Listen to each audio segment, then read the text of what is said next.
অনেক যুবক ভাবে গার্লফ্রেন্ড আমার আপন বেটা, জায়গা মতো বাস খাইলে বুঝবা আপন কারে হয়। মেয়েরা প্রেম করার সময় প্রেম করে একটার লগে, বিয়ে করে আর একটার লগে, আর বিপদে পড়লে বুঝবা বাপ মা ছাড়া পৃথিবীতে আপন বলতে আর কেউ নাই। যুবক ভাড়া, আমি আসিফকে দেখ, তোমাদের কাছে তো অ্যান্ড্রয়েড ফোন সবার আছে, আমি তো এখন দামি দামি ফোন চালাই। আমার কাছে তো একটা সময় কিছুই ছিল না। তা আমার একটা কথা মনেই পড়ে গেল, বলবো মুরব্বী আব্বাজান, বলা যাবে? আচ্ছা, আমার বয়স যখন মেবি এই কত হবে, 16, 17, 18, এক্স্যাক্টলি লাইক দ্যাট। তো আমার অ্যান্ড্রয়েড ফোন খুব পছন্দ ছিল। আরে যুবক মানুষ তো বদমাইশ তো করতে মন চাইবে, খুবই স্বাভাবিক। তো আমার আব্বা আমাকে বলেছে, আসিফ একদম খবরদার আব্বা ভুলেও ফোন চালাবো না, তুমি বড় হও, তুমি বড় ইসলামিক স্কলার হয়ে যাও, তুমি মাস্টার্স কমপ্লিট করে ফেলো, তোমাকে আমি আব্বাই ফোন কিনে দেবো। এটা আমার মুরব্বীরা ভালো বুঝবেন, আমি জানি মুরব্বীরা ভালো বুঝবে কথাটা। তো আমি ভাবছি যে তোমার কথা আমি শুনি, খালি টাকাটা হোক আমার। তো আব্বা আমাকে মাসিক খরচ দেয়, প্রত্যেক মাসে 500, 1000 যা হয় দেয়। তা আমি টাকাগুলো বাঁচিয়ে বাঁচিয়ে বাঁচিয়ে বাঁচিয়ে কোনো মতে মেবি এটার দাম 6 থেকে 7 হাজার টাকা হবে এরকমই, খুব লোকন মানে লুকায় লুকায় কোনো মতে কিনে রেখে দিয়েছি। মোটামুটি 1 মাস চালিয়েছি। কে যেন বদমাইশ করে বাপের কানে দিয়ে দিয়েছে যে আসিফ কিন্তু মোবাইল কিনেছে। তা আমি বাসায় আসছি, আব্বা বলছে, আসিফ আব্বু এদিকে আসো। কি হয়েছে? তুমি নাকি মোবাইল কিনেছো? আরে না, কে বললো তোমাকে আমি মোবাইল কিনি? আব্বা আমি কিন্তু শুনছি, আমার বাপ কিন্তু খুলনার লোক, আমিও খুলনার লোক, আমার সবার জন্ম খুলনায়। বলছে, আব্বা তুমি কেনছো? আমি কিন্তু শুনছি। কোয়ানে দাও, আমার বাড়ি করে দাও। আব্বা আমি কিনি নাই, এই মিথ্যা কথা, তোমার কিটা কইছে? আমি কিনি নাই। আবার বলছে, আমি জানি কিনেছো, বের করো। আমি বলছি, আমি এই ফোন তোমাকে দিব না। বিশ্বাস করো না, আমার বয়স প্রায় 25+, প্রায় 30-এর কাছাকাছি। আমার আব্বা জীবনে আমাকে কোনোদিনও মারে নাই, কোনোদিনও একটা এমনিও করে নাই। পুরো বছরে একটা দিন মাহফিল, আমি থাকবো মাত্র 1-1.5 ঘন্টা। যদি আপনি আমাকে দেখতেই না পারেন তো সারা জীবন আফসোস থেকে যাবে।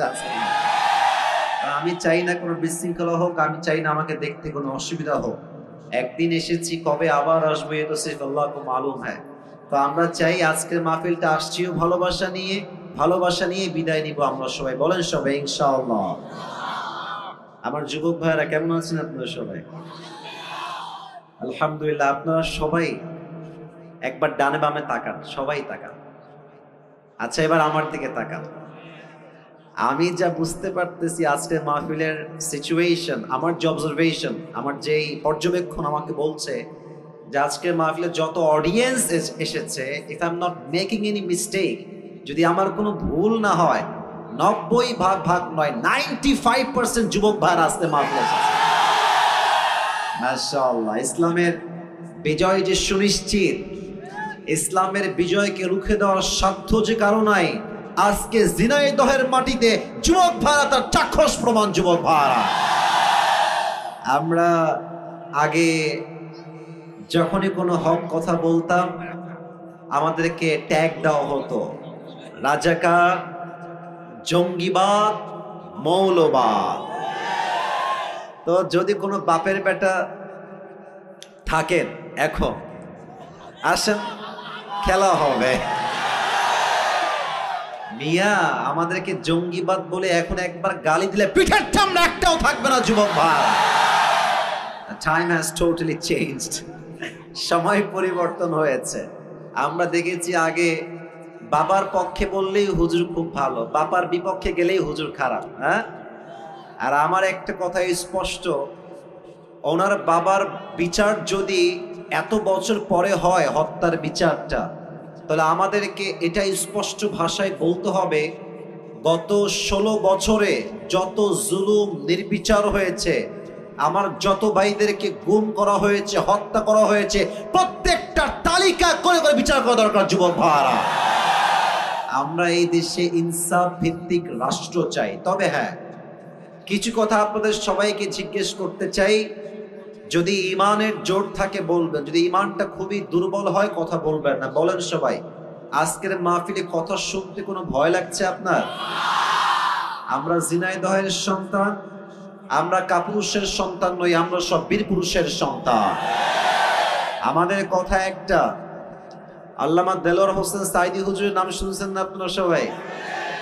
হুজুর বলতেন যে বিড়ালের মতো 500 বছর বেঁচে থাকার কোনো দাম নাই, সিংহের মতো 1 ঘন্টা গর্জন দিয়ে আমরা বাঁচতে চাই।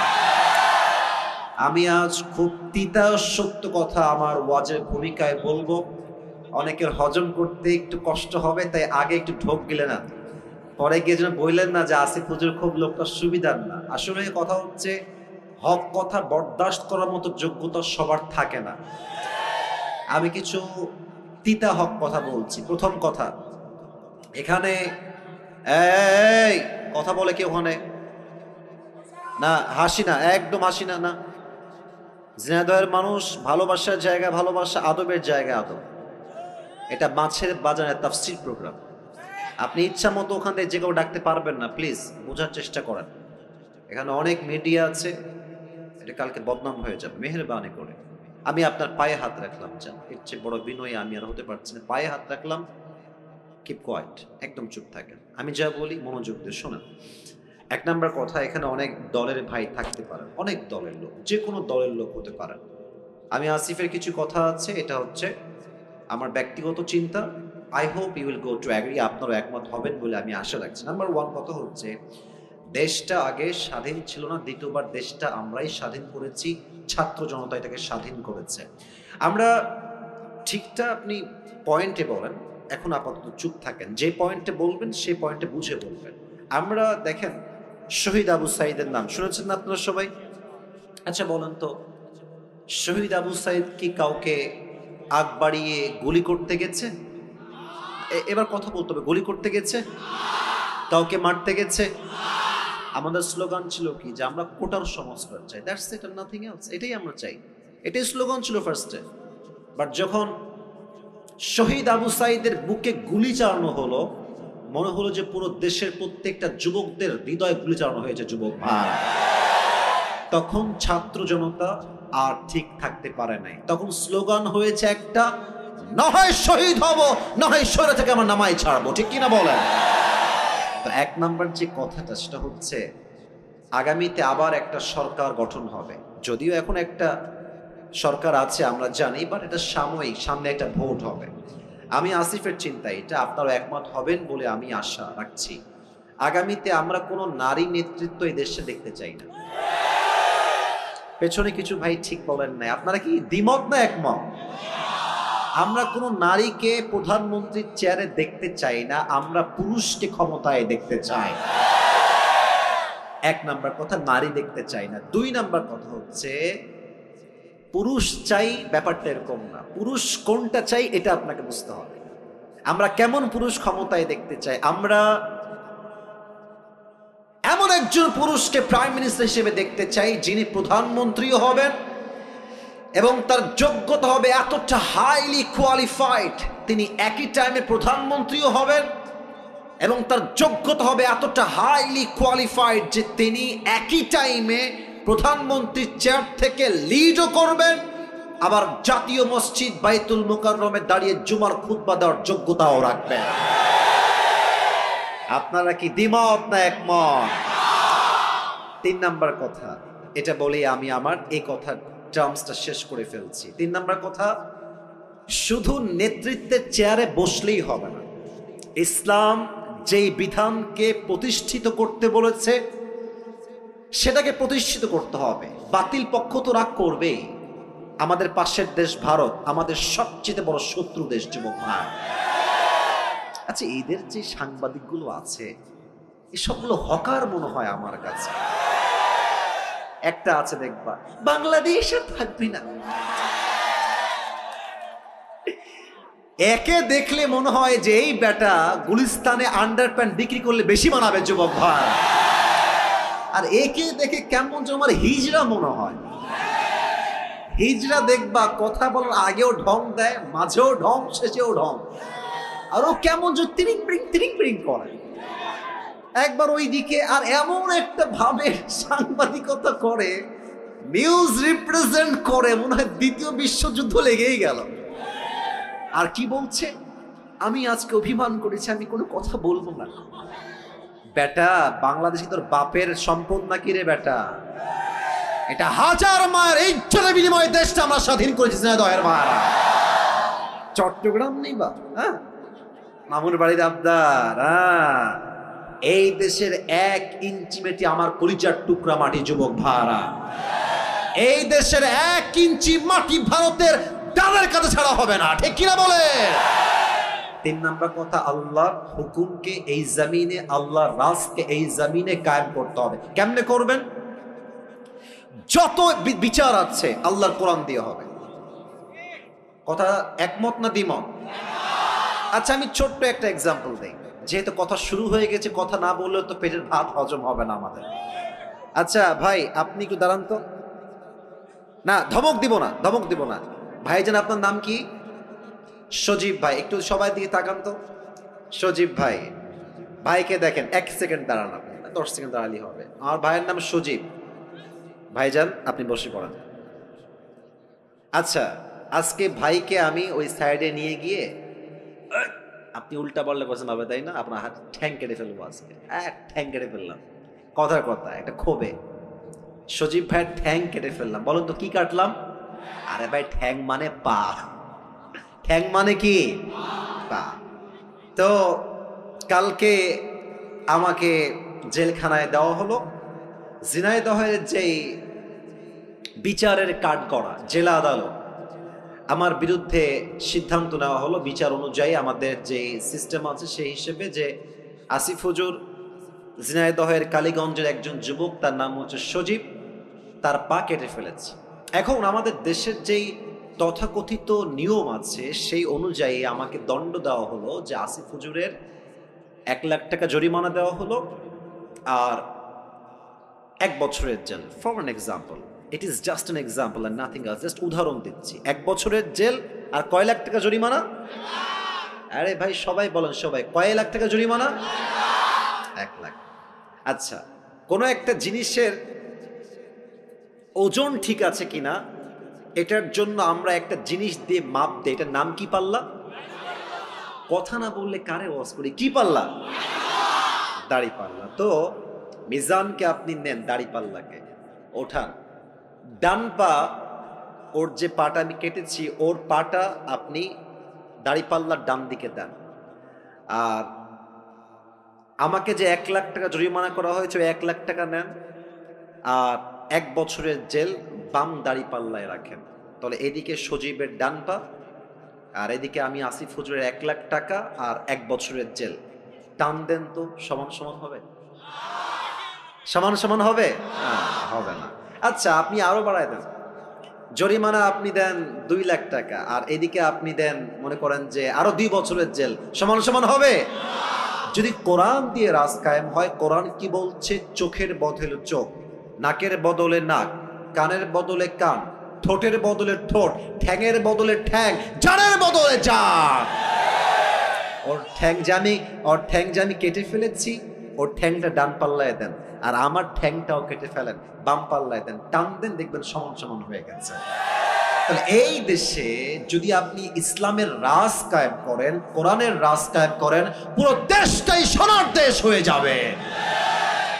আমার 2 বছর আগে আল্লাহ তাআলা আমাকে উমরাহ করার একটা সুযোগ দিয়েছেন, আলহামদুলিল্লাহ। আমি নবীজির রওজায় গিয়েছি, মক্কায় গিয়েছি, মদিনা আমি ভিজিট করেছি।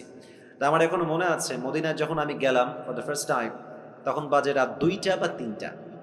আমি এয়ারপোর্টে ল্যান্ড করেই মদিনায় চলে আসছি, নবীজির রওজার সামনে। এই সোনামণি, বসো বসো বসো। এ নতুন নাকি রে? এখনো যাইতেছে? বস রে, বসো। না না না, যাও যাবে না, বসো। ওয়াশরুম সব পরে হবে, বসো। ওকে ধরে বসো। না না না, এত সোজা? বাড়ি কোথায় রে? বাড়ি কোনে ভাই? বসো ভাই, ওনে বসো ভাই, কোনে যাওয়া যাবে না ভাই, বসো। সবাই একটা কাশি দেন। কি সাহস, তাফসীর শুরু করলাম না উঠে যাচ্ছে রে। সবাই একটা তাকবীর দেন, লিল্লাহি তাকবীর।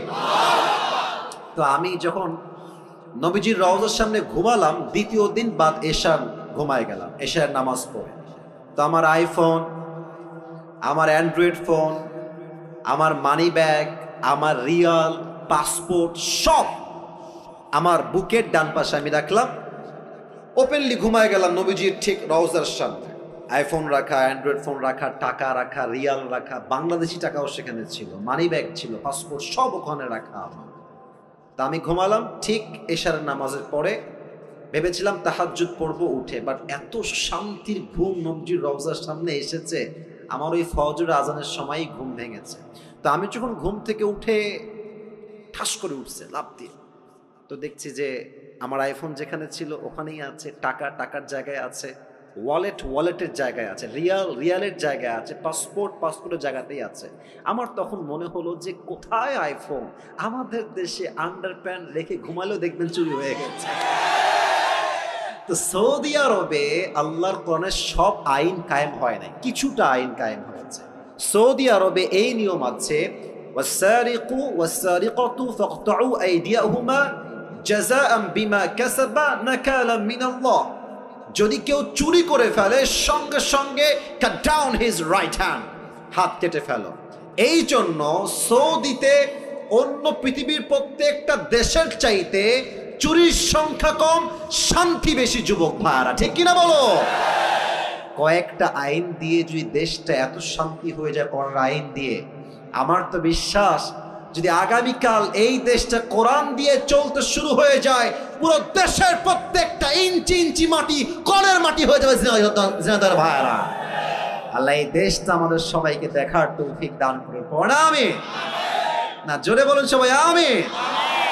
আচ্ছা, আপনাদের বউ আছে কার কার একটু হাত তুলুন তো। আচ্ছা আচ্ছা আচ্ছা, হাত নামান, হাত নামান। আপনাদের বউ নাই, খুব কষ্টে আছেন কারা, একটু হাত তোলা। আচ্ছা, আপনাদের কারো বউ নাই? এ আমি বিশ্বাস করি না, মিথ্যা না সত্যি? আরে আব্বা বোঝে না রে, ছেলের বিয়ের বয়স হয়ে গেছে। আমার মনে হয় যে এবার শীতকাল যুবকদেরকে বিয়ে দিয়ে একমাত্র শীত দূর করা সম্ভব হবে যুবক ভাই। আমার আব্বা জানদেরকে পায়ে হাত রেখে বলছি, আব্বা জান, আপনি যদি আপনার ছেলেকে সঠিক সময়ে বিয়ে না দেন, আপনার ছেলে যত ঘাটে পানি খাবে প্রত্যেকটা দায়ভার কিয়ামতে আপনাকে বহন করতে হবে আব্বা জান। আব্বা জানকে বলে কোনো লাভ নাই গো, সব দোষ বেশিরভাগ মেয়েদের যুবক ভাই। তুমি মেয়েকে বিয়ে করবা, মেয়ে বলবে যে টাকা আছে, সরকারি চাকরি আছে তোমার। আর কিছু কিছু মেয়ে তো সরকারি চাকরি পাইলে টাকলার সঙ্গে বিয়ের পিড়িতে বসে যায়। আর পেশা হি সব কুছ হ্যায় মেরে দোস্ত। এখনকার মেয়েদের কাছে চরিত্রের চাইতে টাকাটা বেশি ম্যাটার করে যুবক ভাই। বাসও খাই সে লেভেলটা। কারণ যেই চরিত্রহীন ছেলেকে আপনি টাকা দেখে বিয়ে করছেন, প্রিয় বোন আমার, উইথ ডিউ রেসপেক্ট বলছে, আমি আসিফ আপনাকে সম্মানের সঙ্গে বলছি, আপনি টাকা পাবেন, ঢাকার গুলশানে ফ্ল্যাট পাবেন, BMW পাবেন, রোলস রয়েলস পেতে পারেন, ডুপ্লেক্স ট্রিপ্লেক্স ফ্ল্যাট পেতে পারেন টাকার জন্য, বাট ওয়াল্লাহি বিয়ের পরে যে আত্মকেন্দ্রিক মনের একটা প্রশান্তি আছে, চরিত্রহীন ছেলের কাছে, বুইড়ার কাছে আপনি সুখ খুঁজে পাবেন না। আল্লাহ প্রত্যেকটা বোনদেরকে বোঝার তৌফিক দান করুন, সকলে মন খুলে পড়েন আমিন। একটা কোরআন নিয়ে আসতে হবে, একটা কোরআন লাগবে আমার এখানে, খুবই ফাস্ট নিয়ে আসেন। আমরা 3টে তাকবীর দিব সবাই মিলে। প্রথম তাকবীর বিবাহিত ভাইরা, দ্বিতীয় তাকবীর দিবেন আমার প্রিয় সিঙ্গেল ভাইরা। আমি দেখতে চাই হু ইজ মোর পাওয়ারফুল, কার শক্তি কত বেশি। বিবাহিত ভাইরা একটা কাশি দেন, স্লোগানে বেশি জোর পাইনি, আর একবার কাশি দেন বিবাহিত ভাইরা, দেখা যাক কারা পারে। বিবাহিত ভাইরা, it's time for the married people. বিবাহিত ভাইরা তাকবীর দেন সবাই, লিল্লাহি তাকবীর। মোটামুটি চলে, খুব বেশি একটা ভালো না। আচ্ছা, এবার সিঙ্গেল ভাইরা একটা কাশি দাও, ওরে বাবা রে।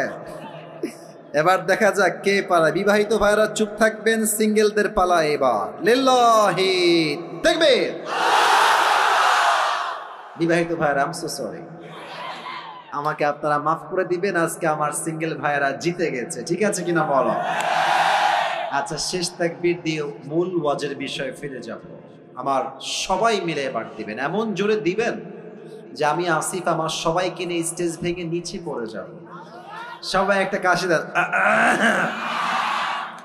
লিল্লাহি তাকবীর।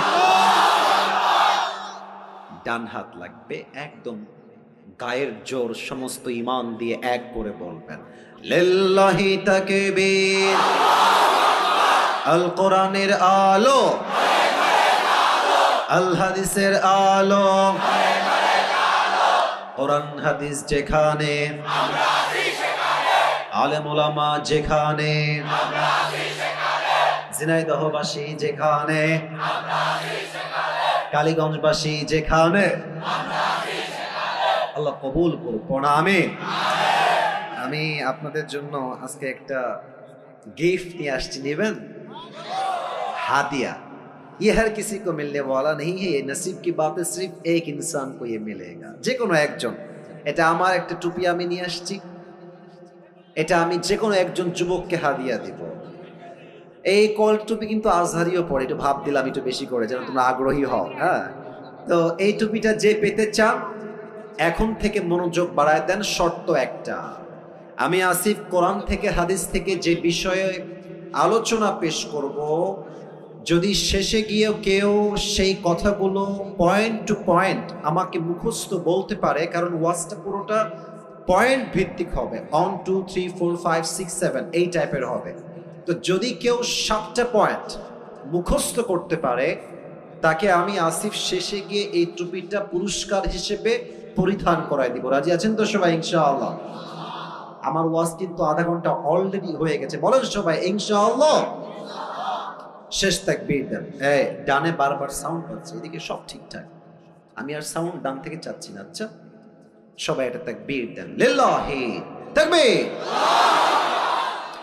আজ আলোচনার সেন্ট্রাল থিম বা সাবজেক্ট ম্যাটার হচ্ছে how can we get closer to Allah সুবহানাহু ওয়া তাআলা। আমরা রবের নিকটবর্তী কাছের বান্দা হব কেমনে? রবের সবচেয়ে প্রিয় বান্দা হতে চাই আমরা কেমনে? কেমনে হব? আমি সবাইকে প্রশ্ন করে উত্তর দেন সবাই। আল্লাহর প্রিয় বান্দা আমরা সবাই হতে চাই কি চাই না? আপনার জবাব বলবে আপনি আসলেই চান কি চান না। বলেন সবাই, চাই কি চাই না? বলেন তো সবাই আমাকে জবান খুলে। আমাদের রব, আমাদের রব, আমাদের সত্তা একজন। আওয়াজ দিয়ে বলেন সবাই, তিনি কে? আল্লাহ আমার রব। বলেন সবাই, আল্লাহ আমার রব। দমে দমে তনু মনে তারি অনুভব, তোমার দুনিয়াতে আমি যেদিকে তাকাই, অথই নিয়ামতে ডুবে আছি সবাই। পাখ পাখালির কণ্ঠে শুনি তাসবিহ কল রব, তাসবিহ কল রব। আল্লাহ আমার রব, এই রবই আমার সব। রবকে আপনারা সবাই পাকিস্তানের একজন টপ ফেমাস স্কলার, তার নাম হচ্ছে মাওলানা তারিক জামিল। অনেকে আপনারা দেখেছেন তাকে, আপনারা শুনেছেন। ওনার একটা কথা আমি আসিফের কলিজায় গিয়ে আঘাত লেগেছে। আমি এটাকে লিখে রেখেছিলাম, আজ আমি কোট করার ট্রাই করছি। ফার্স্ট অফ অল এটাকে আমি উর্দু ভাষায় বলবো। ভাই, লোকের জায়গা এমনিতেই নাই, ওখানে এসে আবার ঠাসি করলে হবে? জায়গা নাই তো ভাই। দাঁড়ায় থাকতে পারলে দাঁড়ায় থাকেন, নয় আবার গ্যাদারিং হবে। মেহেরবানি করে সবাই আমার চোখে চোখ রাখেন। মাওলানা তারিক জামিল হচ্ছে একজন top famous scholar, he is from Pakistan. উনি রবকে পাওয়ার ব্যাপারে ছোট্ট একটা বাক্য বলেছেন। আমি জাস্ট সেই বাক্যটা প্রথমে উর্দুতে কোট করছি, then I will translate in Bangla, and then আমি বাংলায় তর্জমা করব। মাওলানা তারিক জামিল বলেন, जिसे अल्लाह मिला और दुनिया में उसे कुछ भी ना मिला, फिर भी उसे सब कुछ मिला, और जिसे दुनिया में अल्लाह ना मिला और सब कुछ उसे मिल गया, फिर भी हकीकत में उसे कुछ भी ना मिला। जे अल्लाह के पेलो और दुनियार किछुई से पेलो ना, तबुओ जेन से सबई पेलो। और जे अल्लाह के पेलो ना, দুনিয়াতে টাকা পয়সা বাড়ি গাড়ি স্ট্যাটাস মর্যাদা সব পেল, বাট আল্লাহ না মিলা তো কুছ ভি না মিলা। আল্লাহকে যে পায় নাই, দর হাকিকত বাস্তবে সে কিছুই অর্জন করতে পারে নাই। ঠিক কিনা বলেন? আল্লাহ তাআলা বলেন, ওয়াল্লাযীনা জাহাদু ফীনা লানাহদিয়ান্নাহুম সুবুলানা।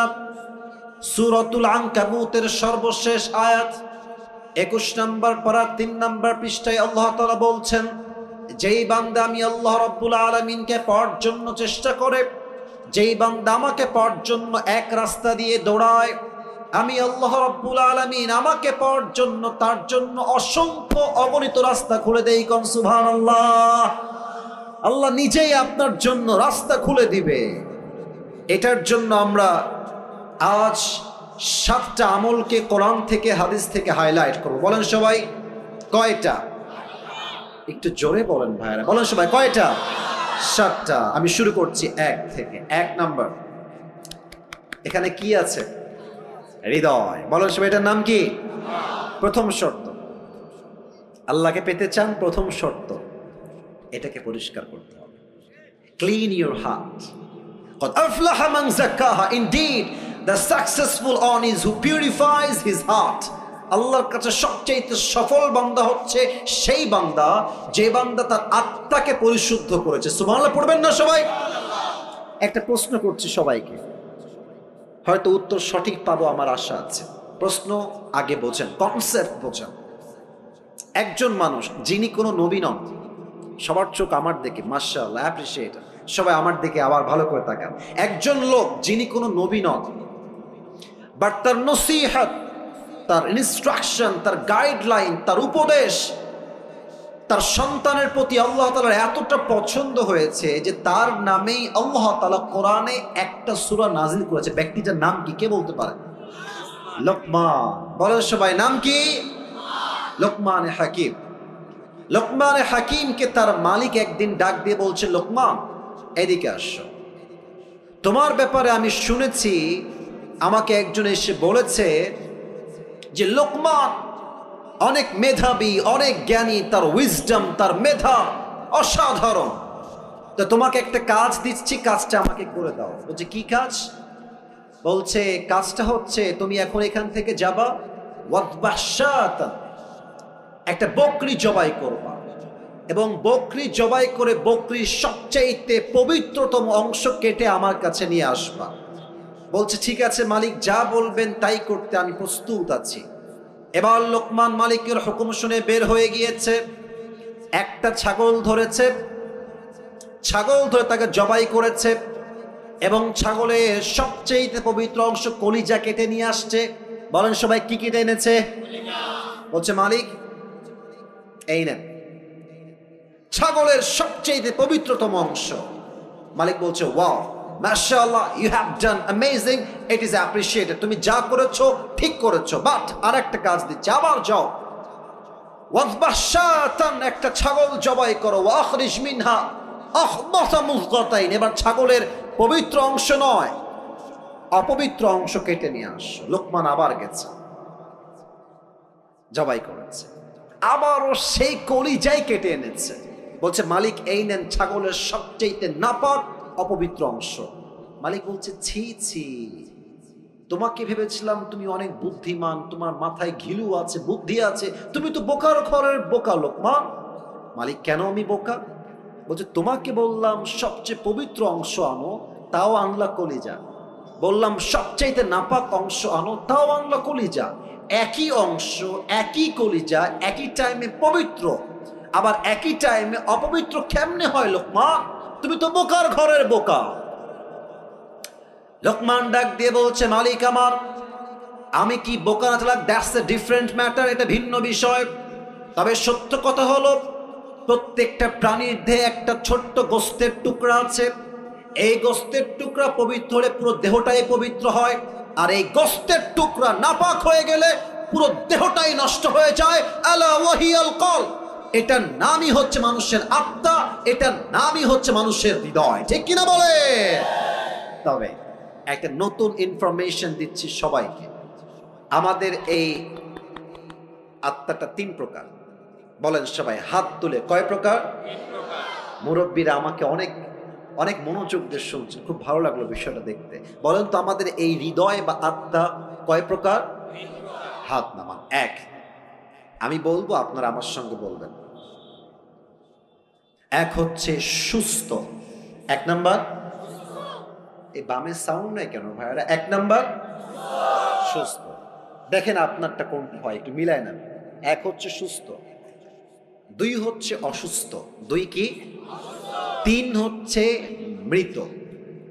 সুস্থ আত্মাকে ফালইয়াউমা লা ইয়ানফাউ মালু ওয়ালা বানুন ইল্লা মান নাতাল্লাহা বিকলবিন সালিম। সুস্থ আত্মা সেই আত্মা যেই হৃদয়ে হিংসা নাই, বিদ্বেষ নাই। কিয়ামতের কঠিন দিনে মানুষের ধন, ওয়েলথ, স্ট্যাটাস, টাকা পয়সা, গাড়ি বাড়ি, নাথিং উইল ওয়ার্ক দেয়ার, কোনো কিছুই কাজে আসবে না। ইল্লা মান নাতাল্লাহা বিকলবিন সালিম, যার আত্মা পরিশুদ্ধ হবে আল্লাহ তাকে নিজেই জান্নাতের ঘোষণা দিবে। সুবহানাল্লাহ পড়েন। This is called healthy heart, সুস্থ হৃদয়, অ্যাক্টিভ হৃদয়, সুস্থ আত্মা। নাম্বার টু, এটা বুঝতে গেলে আপনাকে একটা এক্সাম্পল দেওয়া লাগবে। আচ্ছা, আমরা যে আজকে বসে আছি, আজকে কয় তারিখ? কথা বলো সবাই, আজকে কয় তারিখ? আচ্ছা, আর একটা উত্তর সবাই জানেন, সবাই জানেন, এটা 2023 সাল না 24 সাল? আচ্ছা, আপনাদের ঝিনাইদহে মেডিকেল আছে না? আরে ভাই কথা না বললে তো ওয়াজ হয় না। মেডিকেল আছে না? হসপিটাল আছে না? ক্লিনিক আছে না? ডাক্তারের চেম্বার আছে না? আচ্ছা, আপনাদের সবাইকে আজ আমি নিয়ে যেতে চাই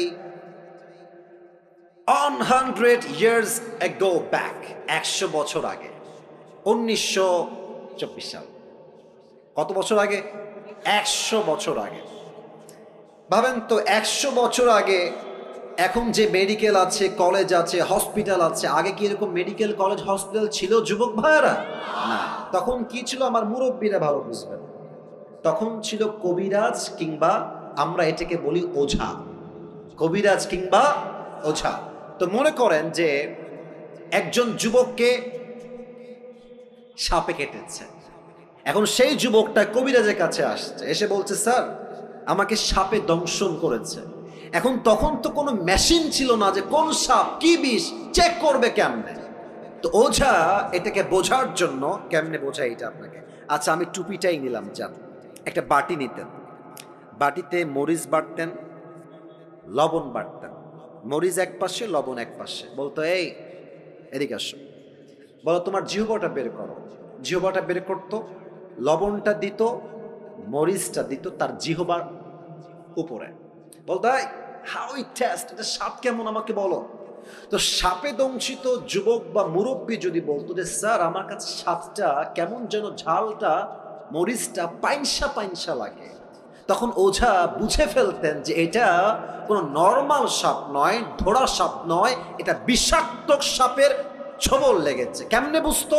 কারণ সাপ যখন তার বিষ দিয়ে দংশন করে, মানুষের দেহের প্রথম ক্ষতি কি হয়? জিহ্বার স্বাদ মরে যায়। তখন ঝালও পাইনসা মনে হয়, মিষ্টিও পাইনসা লাগে, কোনো কিছু স্বাদ তার বুঝে আসে না। এক্স্যাক্টলি মানুষের জীবনের সবচাইতে বিষাক্ত সাপের নাম হচ্ছে শয়তান, আর তার বিষের নাম হচ্ছে ওয়াসওয়াসা।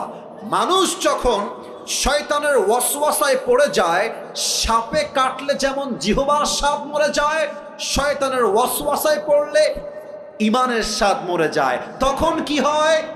বোরকা পড়তেও ভাল লাগে, পার্কে গিয়ে প্রেম করতেও ভাল লাগে। তখন কি হয়? তখন দাড়ি রাখতেও ভাল লাগে, জুব্বা পড়তেও ভাল লাগে, মসজিদের সভাপতি হতেও ভাল লাগে, সুদের ব্যবসা করতেও ভাল লাগে। অসুস্থ আপনার, তখন ভালো কোনটা খারাপ কোনটার বুঝে আসে না। কথা বোঝেন নাই মনে হয় আপনারা। আমি আবরারুল হক আসিফ, আমার যদি ওয়াজ করতেও ভাল লাগে, আবার যদি আমার সুদ খাইতেও ভাল লাগে, ঘুষ খাইতেও ভাল লাগে, আমাকে বুঝতে হবে আমার আত্মা সুস্থ আত্মা নয়, আমার আত্মা অসুস্থ আত্মা। ঠিক কিনা বলে? আচ্ছা, এটা হচ্ছে অসুস্থ আত্মা। আর থার্ডটা খুবই ডেঞ্জারাস।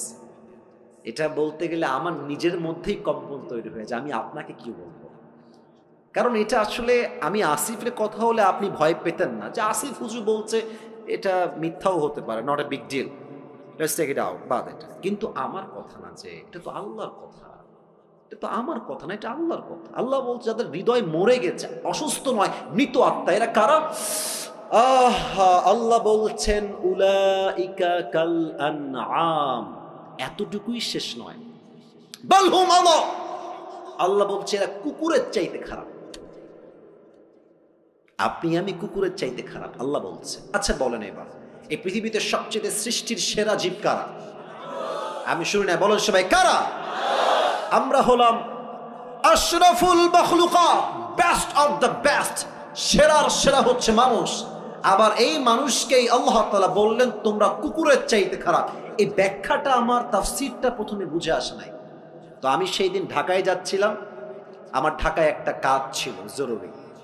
তো আমি এমনি গাড়িতে শুয়েছিলাম, এমনি হেলান দিয়ে বসে আছি, ইউটিউবে ঢুকলাম যে দেখি ইউটিউবে কি পাওয়া যায়। হঠাৎ করে আমার সামনে একটা ওয়াজ আসলো, লেখা ছিল ময়মনসিংহের মাটিতে সাইদি হুজুরের তাফসীর। ভাবলাম যে কি করব, বসে বসে সাইদি সাহেবের তাফসীরটা শুনি। তো তিনি এই আয়াতের একটা চমৎকার ব্যাখ্যা দিলেন, আমি জাস্ট আয়াতের ব্যাখ্যাটা কোট করছি। উনি বললেন দেখেন তো, এখন বাজে রাত 11:30, মনে করেন আমি 10:30-এ ওয়াজ শুরু করেছি। তো যখন 12টা বাজবে আপনি বাসায় যাবেন, এই যে আপনাদের গলিগুলো আছে, এই রাস্তায় কিছু কুকুর থাকে না? কথা বলে, কিছু কুকুর থাকে না? একা গেলে বুঝবেন যে বাস কারে কয়। আমি দেখেছি একা থাকলে কুকুরদের ভাবই বেড়ে যায় আলাদা, এমন একটা ভাব মনে খেয়েই ফেলবে আমাকে, ঠিক কিনা বলেন? তো দেখেন আমার 2 হাত, দেখেন আমার এটা হচ্ছে লাইট, এই যে রড বাল্ব দেওয়া আছে লাইট, আর আমি আছি এখান থেকে আরো 10 হাত পেছনে। ভাই আমার কথা একটু বুঝে শুনুন, আপনাকে ঠিক বেঠিক বলতে হবে না, আপনি আমার কথা বোঝেন। I think that is most important, এটা বুঝলেই হবে। এটা হচ্ছে লাইট, আমার চেহারা এখন দেখা যায়। আমি যদি 10 হাত পেছনে অন্ধকারে চলে যাই, আমার চেহারা কি দেখা যাবে? দেখা যাবে। রাত বাজে 1টা, আমি আসিফের একটা কুকুর আছে, তার নাম হচ্ছে টমি। তার নাম কি? খুব বুঝবেন। তা আমি 10 হাত দূরে আছি, রাত বাজে 1টা, আমার বাড়ি হচ্ছে গেট এখানে। তো টমি দেখছে যে someone is coming from outside, রাত বাজে 1টা, কেউ মনে হয় দূর থেকে বাসার দিকে আসছে। টমি ভাববে হয়তো চোর আসছে, খেউ খেউ খেউ খেউ খেউ শুরু করে দিবে। আমি কিন্তু মালিক, সে ভেবেছে চোর, কেন? অন্ধকার। বাট আমি যখন আসিফ আস্তে আস্তে হাঁটতে হাঁটতে হাঁটতে লাইটের নিচে আসবো, আমার চেহারা ক্লিন হয়ে যাবে, দেখা যাবে। দেখবেন খেয়াল করে, কুকুর মালিককে দেখার পরেই সাউন্ডটা ডাউন হয়ে যায়, আর সামনে এসে সে তার মাথাকে ঝুঁকিয়ে মালিকের পায়ের কাছে নত করে সে তার ভাষায় বলে I am extremely sorry sir, আমি আপনাকে আসলে প্রথমে চিনতে পারি নাই। কথা ঠিক আছে কিনা বলে? এবার বলেন, এই যে কুকুরটা এত নত, এতটা আনুগত্যশীল কেন? আপনি জাস্ট তাকে একটা পাউরুটি দিয়েছেন, অথবা পানি দিয়েছেন, অথবা কখনো সে খুব ক্লান্ত ছিল, একটা আপনি শীতকালে একটা বস্তা দিয়েছেন, এতটুকুই তো। আপনি তো কুকুরকে BMW দেন নাই, আপনি তো কুকুরের বিয়ে দেন নাই, ওকে তো বাড়ির ভেতরে এসে জায়গা দেন নাই, জাস্ট একটা পাউরুটির জন্য। একটা পাউরুটি দিবেন, নদীতে লাফ দিবেন, দেখবেন কুকুর একটা পাউরুটির জন্য এত কৃতজ্ঞ হয়ে যায়, মালিক নদীতে ঝাঁপ দিলে কুকুর নদীতে ঝাঁপ দিতে বাধ্য হয়ে যায়। যুবক ভাইরা, ঠিক কিনা বলো? আল্লাহ বলছেন ইস রে, একটা কুকুর সামান্য একটা টুকরা পাউরুটি পেয়ে মালিককে কি চিনলো, পিছাই ছাড়লো না। আর তোকে আমি আল্লাহ নাক দিলাম, চোখ দিলাম, কান দিলাম, ঠোঁট দিলাম, অক্সিজেন দিলাম, শ্বাস দিলাম, বউ দিলাম, বাচ্চা দিলাম, সম্মান দিলাম, টাকা দিলাম, বাড়ি দিলাম, গাড়ি দিলাম, সব আমি দিলাম। আর এই মানুষ নিমক হারাম সব চিনলো, টাকা চিনলো, বাড়ি চিনলো, বউ চিনলো, মা চিনলো, বাপ চিনলো, স্ট্যাটাস চিনলো, সম্মান চিনলো, এডুকেশন সব চিনলো, বাট যে মালিক তাকে এত কিছু দিল, সে মালিককে সে চিনতে পারলো না। কুকুর একটা পাউরুটি পেয়ে মালিককে চিনতে ভুল করে নাই, আর মানুষ এত কিছু পেয়েও মালিককে চিনতে পারে নাই। আল্লাহ বলছেন এই মানুষ কুকুরের চাইতে নিকৃষ্ট হয়ে গিয়েছে, ঠিক কিনা? দেখেছেন আমাদের কথার গভীরতা কত বেশি? আল্লাহ এমনি বলেন না যে আমরা কুকুর যে খারাপ, আল্লাহ এমনি বলেন না, আল্লাহ বুঝেই বলেছেন। তবে হ্যাঁ, একদিন আপনি ভালো হয়ে যাবেন। একটা কথা মনে পড়ে গেল যে আউট অফ কোরআন হাদিস বলা যাবে? কথা কি বলা যাবে না? এটা এটা কিন্তু কোনো আয়াতের ব্যাখ্যা না, আমি জাস্ট বোঝাবার স্বার্থে বলছি। এই দেখেন যুবক যেগুলো বসে আছে না, অনেকগুলো যুবক এখানে আছে, দেখেন বলবেন এই চল নামাজে চল, দেখবেন একটা কমন ডায়লগ যুবকরা দেয়, প্যান্ট খারাপ। আসলে প্যান্ট না, ওর চরিত্রই খারাপ। তো এরা নামাজি কবে হবে? দেখবেন যখন মুরব্বী হয়ে যাবে। অনেক মুরব্বী দেখবেন যুবক বেলায় বদমাইশের বদমাইশ, বাট বড় হয়ে গেলে, মুরব্বী হয়ে গেলে হজ করে এসে আল্লাহওয়ালা হয়ে যায়। এরকম লোক আছে না এই বাংলাদেশে? তো তোমরা যে ঠিক হবে একটা বোঝাবার সাথে এক্সাম্পল দিচ্ছি। ওই এক ব্যাঙে আর এক সাপে ছিল খুব গলায় গলায় বন্ধুত্ব। তো একদিন ব্যাঙ সাপকে বলছে যে বন্ধু, তোমার যে চেহারা জাস্ট ওয়াও, এত সুন্দর চেহারা, আর তোমার যে গায়ের রং ব্ল্যাক কালার জাস্ট ওয়াও, আর তুমি যখন এমনি ফনা তুলো, ফস ফস ফস ফস করো, just looking like a wow, অসাধারণ বন্ধু। তো সাপ বলছে কি রে, আমি কি সত্যি এত সুন্দর নাকি রে? লজ্জায় মাথা নত হয়ে গেছে, খুব লজ্জা পাচ্ছে, খুব খুশি হয়েছে সাপটা ব্যাঙের মুখে এত প্রশংসা। তো ব্যাঙ প্রশংসা করতে করতে বলছে যে বন্ধু, সবই ঠিকঠাক আছে, তবে তোমার একটা বিষয় আমার মোটেও ভালো লাগে না। সাপ বলছে কি রে, কোন বিষয়? বলছে বন্ধু, তোমার চেহারাও সুন্দর, রঙও সুন্দর, ফসফসও ঠিকঠাক আছে, বাট যখন তুমি রাস্তা দিয়ে হাঁটো সোজা হয় না, তিরিং বিরিং করে হাঁটো, এটা ভালো লাগে না। তো সাপ বলছে বেয়াদব, এত বড় সাহস, তুই আমার ভুল ধরিস? এমনি ফস করে উঠছে। এখন ব্যাঙ বলছে ও বাবা, এত প্রশংসা করলাম, একটাও গায়ে লাগলো না, একটা বদনাম করলাম, গায়ে লেগে গেল বন্ধু, তুমি তো লোক বেশি সুবিধার না গো। এক লাফ দিয়ে পড়ছে পুকুরে। আর সাপ যে ফস করে উঠেছে, পাশে ছিল এক রাখাল। রাখাল কয় কিডারে, ওখানে কিডারে, দৌড় দিয়ে আসছে, দেখছে মাশাআল্লাহ সাপ মামা এমনে আছে। আর রাখালের হাতে ছিল বিশাল লম্বা একটা লাঠি, বিসমিল্লাহ বলে ওখানেই শুরু। মা এমন মার দিয়েছে, 5 মিনিটে সাপ সোজা হয়ে গেছে। এখন 2 ঘন্টা হয়ে যায়, সাপের কোনো ফসফস নাই। ব্যাঙ বলে কি ব্যাপার বন্ধু আমার, কই গেল, ফসফস নাই কেন? উঠে আসছে, বন্ধু কোথায়? এসেই দেখছে বন্ধু তো আর বেঁকা নাই, বন্ধু সোজা হয়ে গেছে। আরে আমার বন্ধু সোজা হইল কেমন? দৌড় দিয়ে কাছে গেছে, দেখছে বন্ধু আর জিন্দা নাই, বন্ধু মরে ফেনা মেনা বিষ সব বের হয়ে গেছে। এবার ব্যাঙ বলছে বন্ধু, আপনি সেই সোজা হইলেন, তবে ফেনা থাকতে আর সোজা হইতে পারলেন না, ফেনা বের হয়ে সোজা হইলেন। তো যুবকরা একদিন নামাজি হবে, একদিন দিন কায়েমের আন্দোলন করবে যুবক ভাইরা, তবে সময় থাকতে নয়, অসময় যখন তোমার বুঝ আসবে, ওই সময় বুঝতে কোনো কাজ হবে না, ঠিক কিনা বলো? This is the right time. ভালো হতে চাইলে এখনই ভালো হয়ে যাও। যুবক বয়সে যে ভালো, সে আল্লাহর সবচাইতে কাছের প্রিয় বান্দা হয়ে যায়। সুবহানাল্লাহ। তাহলে 1 নাম্বার, সবাই ডান হাতটা এখানে দেন, সবাই দাঁড়ায় থাকা ভাইরাও দেন। 1 নাম্বার আমলটাকে মুখস্থ করেন। 1 নাম্বার আমল, আমি জাস্ট জিজ্ঞেস করবো, আপনারা এক শব্দ উত্তর দিবেন। 1 নাম্বার আমল, কিসের শুদ্ধি লাগবে? আত্মা। বলেন সবাই, কিসের শুদ্ধি লাগবে? 1 নাম্বার কি কথা বোঝা গেছে নাকি যায় নাই? এবার হাত নামা। আরো যে 6টা আছে, রাত যে প্রায় 11:30 বেজেই গেল, ওয়াজ কি আর করা যাবে না? আপনারা কি 12টার পরে ওয়াজ শুনবেন না ইনশাআল্লাহ আজকে? আরে কিসের 12টা, আমার তো 1.5 ঘন্টা, আমার বিশ্বাস না। আমার বিশ্বাস যদি আজকে সারা রাতও মাহফিল হয়, প্রত্যেকটা যুবক মুরব্বী ওয়াজ শেষ করে ফজরের নামাজটা পড়ে তারপরে ঘুমাবে যুবক ভাড়া, ঠিক কিনা বলো?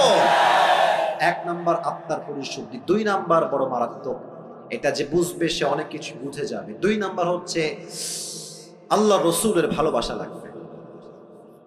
আল্লাহ রসুলের ভালোবাসা যার মাঝে নাই, তাকে দিয়ে কোনোদিনও আল্লাহকে পাওয়া সম্ভব নয়। মনে করেন আমার একটা ছেলে আছে, তার নাম হচ্ছে তৌসিফ। কেউ তাকে একটা লাথি মারলো আমার সামনে, আমি কি তাকে আর ভালোবাসতে পারবো? কথা কোন, ভালোবাসতে পারবো? আমাকে ভালোবাসতে হলে আমার বউকে সম্মান করতে হবে, বাপ মাকে সম্মান করতে হবে, ছেলেকেও সম্মান করতে হবে। যে তাদেরকে ভালোবাসতে পারবে সেই তো আমার ভালোবাসা পাওয়ার যোগ্যতা রাখে, ঠিক কিনা বলে? নবীর ভালোবাসার এক্সাম্পল দেখেন তো, আমার মুখে এইটা লম্বা লম্বা কি, ওই যে ভাইরা কথা কয়, বলো সবাই নাম কি?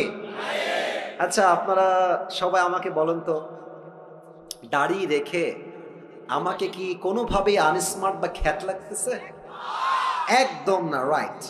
কিছু মেয়ে দেখবা যে দাড়ি দেখলে একটু চুলকায়, বলে যে এটা আমার বিয়ে করা যাবে না। দেখবা এদের দাড়িওয়ালা পছন্দ হয় না, গাঞ্জাখোর পছন্দ হয়। যুবক ভাই, তোমার হৃদয়ে নবীর ভালোবাসা আছে, তুমি স্পষ্ট ভাষায় বলবা ঝিনাইদহের সন্তান আমরা, এক কথার মানুষ আমরা, দুই কথা জবান দিয়ে বের হবে না, ঠিক কিনা বলে? তোমার কথা হবে একটা, যেই মেয়ে আমাকে নবীর সুন্নাহের দাড়ি রেখে বিয়ে করতে চায় না, স্পষ্ট ভাষায় কথা, সেই মেয়ে আমার বউ হওয়ার যোগ্যতাই রাখে না। আর যেই মেয়ে আমাকে দাড়ির জন্য বিয়ে করতে চায়, সেই মেয়ে আমার বউ হওয়ার যোগ্যতা রাখে, ঠিক কিনা বলে? বলেন তো, আমার নবীর মুখে দাড়ি ছিল কি ছিল না? আমার নবীর মতো সুন্দরী তল্লার দিল কেউ আর হতে পারে? চাঁদের চেয়ে সুন্দর তুমি নবী আমার কামলিওয়ালা, দো জাহানের বাদশা তুমি প্যারা নবী সাল্লে আলা, দো জাহানের বাদশা তুমি প্যারা নবী সাল্লে আলা, চাঁদের চেয়ে সুন্দর তুমি নবী আমার কামলিওয়ালা। সুবহানাল্লাহ পড়বেন না? 2 নাম্বার নবীর ভালোবাসা লাগবে। 3 নাম্বার বাপ মায়ের দোয়া লাগবে। অনেক যুবক ভাবে গার্লফ্রেন্ড আমার আপন বেটা, জায়গা মতো বাস খাইলে বুঝবা আপন কারে কয়। মেয়েরা প্রেম করার সময় প্রেম করে একটার লগে, বিয়ে করে আর একটার লগে, আর বিপদে পড়লে বুঝবা বাপ মা ছাড়া পৃথিবীতে আপন বলতে আর কেউ নাই। যুবক ভাই, আমি আসিফকে দেখ, তোমাদের কাছে তো অ্যান্ড্রয়েড ফোন সবার আছে, আমি তো এখন দামি দামি ফোন চালাই। আমার কাছে তো একটা সময় কিছুই ছিল না। তা আমার একটা কথা মনেই পড়ে গেল, বলবো মুরব্বী আব্বাজান, বলা যাবে? আচ্ছা, আমার বয়স যখন মেবি এই কত হবে, 16, 17, 18, এক্স্যাক্টলি লাইক দ্যাট। তো আমার অ্যান্ড্রয়েড ফোন খুব পছন্দ ছিল। আরে যুবক মানুষ তো বদমাইশ তো করতে মন চাইবে, খুবই স্বাভাবিক। তো আমার আব্বা আমাকে বলেছে, আসিফ একদম খবরদার আব্বা ভুলেও ফোন চালাবো না, তুমি বড় হও, তুমি বড় ইসলামিক স্কলার হয়ে যাও, তুমি মাস্টার্স কমপ্লিট করে ফেলো, তোমাকে আমি আব্বাই ফোন কিনে দেবো। এটা আমার মুরব্বীরা ভালো বুঝবেন, আমি জানি মুরব্বীরা ভালো বুঝবে কথাটা। তো আমি ভাবছি যে তোমার কথা আমি শুনি, খালি টাকাটা হোক আমার। তো আব্বা আমাকে মাসিক খরচ দেয়, প্রত্যেক মাসে 500, 1000 যা হয় দেয়। তা আমি টাকাগুলো বাঁচিয়ে বাঁচিয়ে বাঁচিয়ে বাঁচিয়ে কোনো মতে মেবি এটার দাম 6 থেকে 7,000 টাকা হবে, এরকমই। খুব লোকন মানে লুকায় লুকায় কোনো মতে কিনে রেখে দিয়েছি, মোটামুটি 1 মাস চালিয়েছি। কে যেন বদমাইশ করে বাপের কানে দিয়ে দিয়েছে যে আসিফ কিন্তু মোবাইল কিনেছে। তা আমি বাসায় আসছি, আব্বা বলছে, আসিফ আব্বু এদিকে আসো। কি হয়েছে? তুমি নাকি মোবাইল কিনেছো? আরে না, কে বললো তোমাকে আমি মোবাইল কিনি? আব্বা আমি কিন্তু শুনছি, আমার বাপ কিন্তু খুলনার লোক, আমিও খুলনার লোক, আমার সবার জন্ম খুলনায়। বলছে, আব্বা তুমি কেনছো? আমি কিন্তু শুনছি। কোয়ানে দাও, আমার বাড়ি করে দাও। আব্বা আমি কিনি নাই, এই মিথ্যা কথা, তোমার কিটা কইছে? আমি কিনি নাই। আবার বলছে, আমি জানি কিনেছো, বের করো। আমি বলছি, আমি এই ফোন তোমাকে দিব না। বিশ্বাস করো না, আমার বয়স প্রায় 25+, প্রায় 30-এর কাছাকাছি। আমার আব্বা জীবনে আমাকে কোনোদিনও মারে নাই, কোনোদিনও একটা এমনেও করে নাই। এমনে করে না, এমনে করে নাই। আব্বা বলছে, আব্বা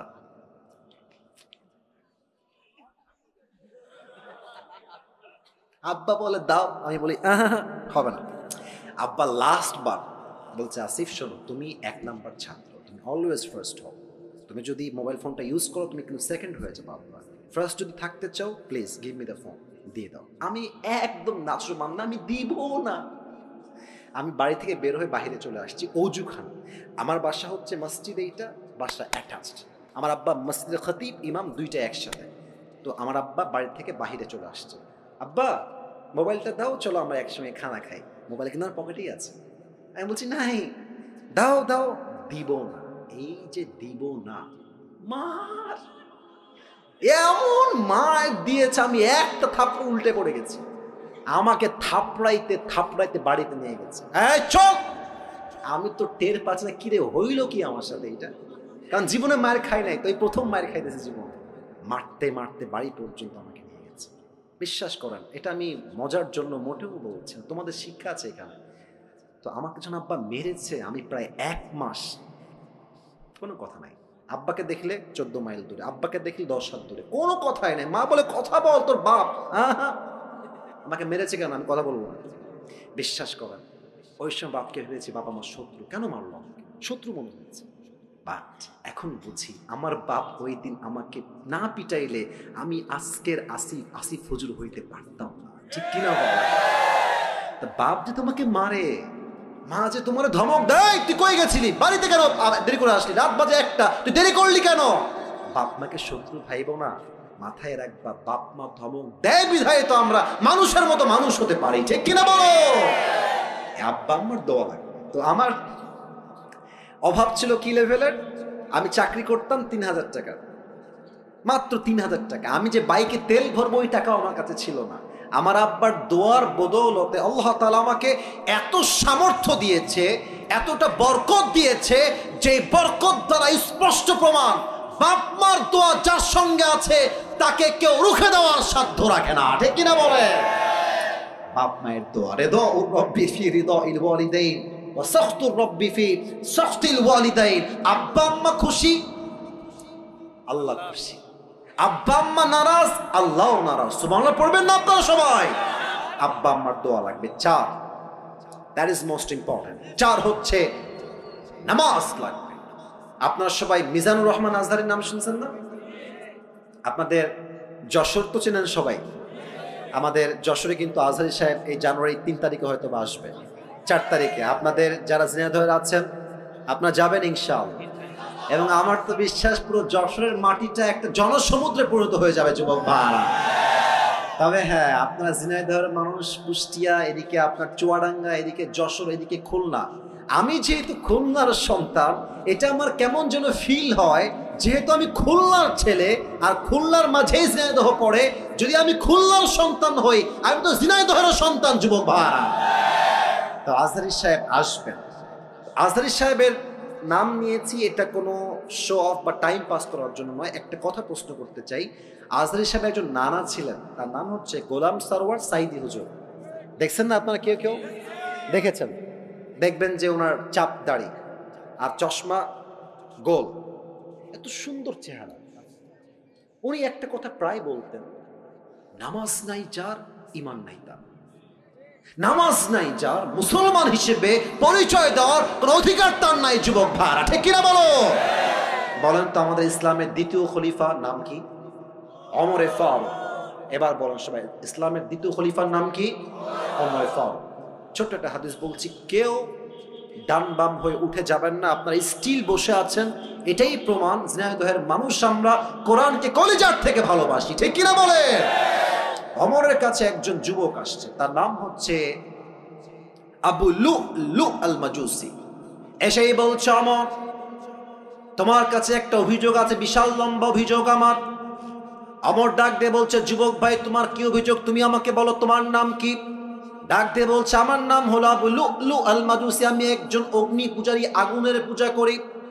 ওমর ডাক দিয়ে বলছে, ভাই অভিযোগটা কি, তুমি আমাকে খুলে বলো। ডাক দিয়ে বলছে, ওমর আমার যে মালিক আছে সে প্রত্যেক দিন আমার কাছে মোট 6 দিরহাম চার্জ করে, বাট আমি আবু লু'লু আল মাজুসি, গরিব ঘরের সন্তান, আমার কাছে 6 দিরহাম দেওয়ার মতো কোনো শক্তি নাই, তুমি কমায় দিয়ে 2 দিরহাম করে দাও। ওমর বলছে, 2 দিরহাম করবো কেন? তুমি কি ব্যবসা করো, তোমার ইনকাম কি, কেমনে তুমি কামাই করো, how do you earn the money? তো সে বলছে, আমি মূলত খঞ্জর বানাই। খঞ্জর মানে বাংলাতে বলে চাকু। বলেন সবাই কি? চাকু। আবার ডান হাত দেখা, খঞ্জর কাকে বলে? এটাও চাকু, এটাও চাকু। আই রিপিট এগেন, আমি আবারও বলছি হাদিসটা প্র্যাকটিক্যালি বোঝাবার সাথে। এটাও চাকু, এটাও চাকু। মাকবাদাতু ফি ওয়াসাতি, হ্যান্ডেলটা হচ্ছে মাঝখানে, বোঝা যায় ধরার জায়গা এটা মাঝে। এটাও চাকু, এটাও চাকু, 2 পাশেই চাকু। এবার সবাই আমার ডান দিকে তাকান, পেটের ডান দিকে। আরব বিশ্বের প্রত্যেকটা সর্দারের পেটের ডান দিকে লম্বা একটা খাপ থাকতো, সবাই খঞ্জরটা ওই ডান দিকেই রাখতো। বলছে, তাই তুমি খঞ্জর মেক করো, huge business, you are rich man, তোমার তো অনেক টাকা, তোমার তো 6 দিরহাম নয় 10 দিরহাম চার্জ হওয়ার কথা। এই কথা শুনে বলছে, ও ওমর আমি চাইলাম বিচার আর তুমি করলা আমার সাথে বেইনসাফি। ও আচ্ছা আচ্ছা, সবাই যেহেতু মুসলমান ঘরের সন্তান তাই তুমি সবার সঙ্গে নরম, আর আমি যেহেতু কাফেরের সন্তান, তাই তুমি আমার বেলায় গরম অমর, তাই না? তোমার বিচার আমি একাই করবো, একাই আমি এনাফ। ধমক দিয়ে বের হয়ে গেছে। বিশাল লম্বা রাত, শীতকাল। অমরকে হত্যা করার জন্য বিশাল লম্বা একটা খঞ্জর সে বানিয়েছে, জাস্ট অমরকে হত্যা করতে চায়। তো খঞ্জরটা বানিয়ে পেটের এখানে ডান দিকে রেখেছে। এবার বলেন তো, শীতকালে ঠান্ডা লাগলে আমরা কি যেন মুড়ি দেই? সবাই বলেন তো। চাদরটা আমি আবার পড়লাম, কারণ হাদিসটা প্র্যাকটিক্যালি বোঝাতে চাই, একদম বাস্তবিক প্রেক্ষাপট থেকে অভিনয় করে। দেখেন, পেটের ডান দিকে খঞ্জর। এবার সে দুইটা চাদরের পাট এমনে ধরেছে, উপর থেকে নিয়ে চাদরটাকে এমনে দিয়েছে, মেয়েদের নিকাবের মতো, এই পর্যন্ত, ভুরু পর্যন্ত। আচ্ছা, আর এটাকে এমনে দিয়েছে, আর এই ডান দিক থেকে নিয়ে এটাকে পুরো ঢেকে দিয়েছে, জাস্ট চোখ দেখা যায়। and no one can see his face except his eyes, চোখ ছাড়া ফেস কেউ দেখতে পারবে না। পুরোটা ঢেকে আজান দিয়ে দিয়েছে। অমর আসছে, সেও গেছে মুনাফিকের রূপে ছদ্মবেশে। অমরে ফারুক এসেই বলছে, সফু সুফু ফাকুম, কাতার সোজা করো, কাঁধে কাঁধ মিলিয়ে দাঁড়াও।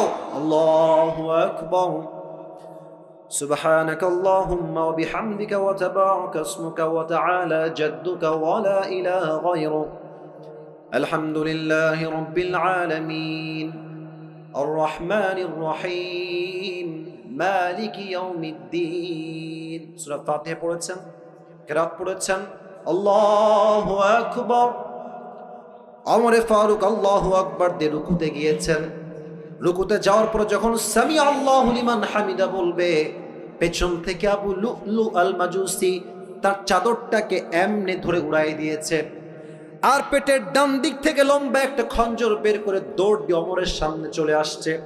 অমর যখন সামি আল্লাহু লিমান হামিদা দিয়ে উঠে গেছে, সঙ্গে সঙ্গে অমরের পেটের সোজা টার্গেট করে এমনে একটা আঘাত করেছে। অমরের পেটের ডান দিক থেকে একবার এমনে, আবার এমনে, আবার এমনে, এমন তিনটা জোরে আঘাত করেছে। হাদিসে আসছে, তিনটা আঘাতের চোটে পুরো পেট কেটে সব নাড়ি ভুঁড়িগুলো বাহিরে বের হয়ে গেছে।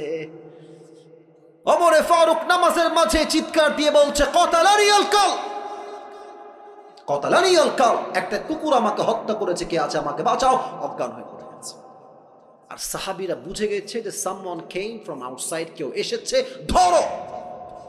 7 জন সাহাবী নামাজের মাঝেই ধরতে গেছে, আর ওই কাফের তার ছুরি দিয়ে যাকেই সামনে পেয়েছে এমনি কারো মুখে, কারো পেটে, কারো বুকে, কারো পিঠে এমন জোরে জোরে আঘাত দিয়েছে। 7 জন সাহাবী নামাজরত অবস্থায় জায়গাতে শহীদ হয়ে গেছে, জায়গাতে শেষ।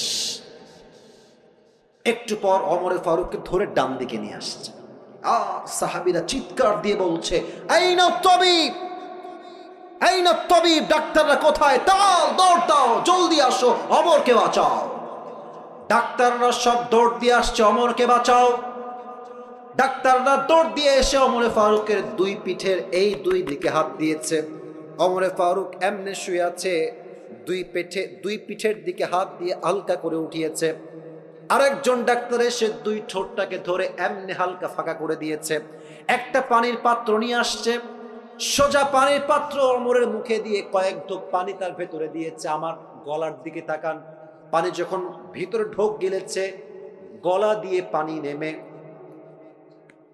বুক পর্যন্ত আসছে, বুক থেকে পানি নেমে পুরো পেট এমন ভাবে কেটে গেছে, একদম নাড়ি ভুঁড়িগুলো বের হয়ে পুরো গোস্ত হা হয়ে আছে। গলা দিয়ে পানিগুলো নেমেছে, বুক দিয়ে নেমেছে। তারা ভেবেছে সব পানিগুলো ভেতরে গিয়ে হজম হয়ে যাবে, ওমরে ফারুক আবার জীবিত হবে, আবার চোখ খুলবেন। সবগুলো পানি বুক দিয়ে নেমে পুরো পেট কেটে গলগল গলগল করে বাহিরে বের হয়ে গেছে।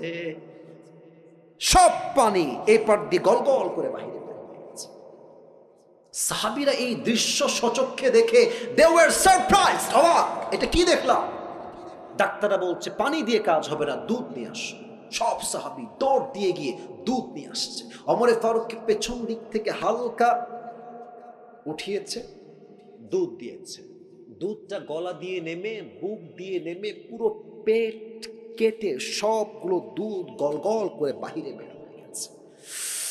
এই দৃশ্য দেখে ডাক্তাররা বলছে মাফ করে দিবেন, আর সম্ভব না, অমর হয়তো বা শেষ, হয়তো সে আর কখনোই চোখ খুলবে না। সাহাবীদের চোখে পানি আর আটকায় না, সব সাহাবীরা কান্না করছে। হঠাৎ করে এক সাহাবী দূর থেকে দেখছে ওমর ফারুক তার চোখটা সাডেনলি হঠাৎ করে ভেরি লিটল বিট, খুবই হালকা ছোট্ট করে খুলেছে। এই চোখটা দেখে ওই দূর থেকে সাহাবী দৌড় দিয়েছে, ইয়া ওমর মা লাকা ইয়া ওমর, মা লাকা ইয়া ওমর, হে ওমর আপনার কি হয়েছে, আপনার কি দরকার আমাকে বলেন। ওমর ফারুক কথা বলছেন না, বলছেন তোমার ঠোঁট না কানটা আমার ঠোঁটের কাছে নিয়ে আসো। ওই সাহাবী দৌড় দিয়ে কানটা ওমরের ঠোঁটের কাছে নিয়েছে। আর সে ভাবছে হয়তো আমাকে শেষ কথা বলবে, এই সাহাবী খবরদার আমার রাজ্য দেখে রেখো, বউ দেখে রেখো, সন্তান দেখে রেখো। হি ওয়াজ থিংকিং লাইক দ্যাট। তার চিন্তাই ছিল এইটা যে ওমর আমাকে শেষ কথা এটাই ওসিয়ত করবে। যখনই কান বাড়িয়েছে ওমরের মুখের কাছে, ওমরে ফারুক প্রথম কথা, কোনো খবর আমার দরকার নাই, আমাকে জাস্ট একটা খবর দাও। আসাল্লান নাস, আসাল্লান নাস, এই সাহাবী আমার কোন রাজ্যের খবর লাগবে না, বউবাদ বাচ্চাবাদ, চোখ আছে দেখে না, হৃদয় আছে ভাবে না, এদের চরিত্র কেমন, তাদের মান কেমন, আল্লাহ বলছেন এরা হচ্ছে কুকুরের চাইতে খারাপ। আমি বলবো এই যুবক বলো তো আল্লাহ কুকুরের চাইতে খারাপ কেন বললেন? বলবেন হুজুর কুকুর তো একটা পারুটে পেয়ে মালিককে চিনতে ভুল করে নাই, আর মানুষকে আল্লাহ এত নিয়ামত দিয়েছে, মানুষ তার মালিককে চিনতে পারে নাই, এই মানুষ কুকুরের চাইতে বেশি খারাপ হয়ে গিয়েছে, ঠিক কিনা বলেন? এক নাম্বার আত্মার পরিশুদ্ধি, দুই নাম্বার যে আল্লাহকে পেতে চায় তার কি লাগবে? নবীর ভালোবাসা। বলেন সবাই কার ভালোবাসা? তিন নাম্বার যেই বান্দা আল্লাহকে পেতে চায় তার জীবনে আব্বা আম্মার দোয়ার দরকার, বলেন সবাই আছে না নাই? চার নাম্বার যেই বান্দা আল্লাহকে পেতে চায় তার জীবনে নামাজের দরকার, সবাই বলেন আছে না নাই? এবার বলেন তো নামাজের কথা বলতে একটা হাদিস বলেছিলাম in a very shortcut way. Omar Farooq যখন মারা যাবেন শেষ মুহূর্তে উনি বলেছিলেন যে তোমরা আমার ধন সম্পত্তি সন্তান সন্ততি বউ সহ সবাইকে দেখে রেখো। ইয়েস নাকি নো? ইয়েস নাকি নো? শেষ কথা আসাল্লান নাস, আমি যে নামাজের ইমাম ছিলাম আগে এটা বলো, সন্তান বা বউ বা আগে বলো, আমি যেই নামাজের ইমাম ছিলাম আমার পরে অজ্ঞান হওয়ার পরে এই নামাজটা জামাতে আদায় হয়েছে কিনা, সুবহানাল্লাহ পড়ে সবাই। চার নাম্বার গোলাম সাল্লাল্লাহু আলাইহি ওয়াসাল্লাম বলেছেন না যে নামাজ নাই যার ঈমান নাই তার। অতএব আল্লাহকে পেতে চাইলে চার নাম্বারে কি লাগবে? নামাজ। বলেন সবাই কি লাগবে? পাঁচ। যেই বান্দা আল্লাহকে পেতে চায় তার জীবনে কি লাগবে বলেন তো সবাই? নামাজ তো বললাম চার নাম্বার, পাঁচ নাম্বারে কি হবে? হ্যাঁ, পরকালমুখী। বলেন সবাই কি মুখী? ওই সময় বলেছিলাম পরকালমুখী হবেন কেমনি? চাহিদা বাড়াবেন না কমাবেন? বাড়াবেন না কমাবেন? যার চাহিদা যত কম সে ততই সুখী, তাই না?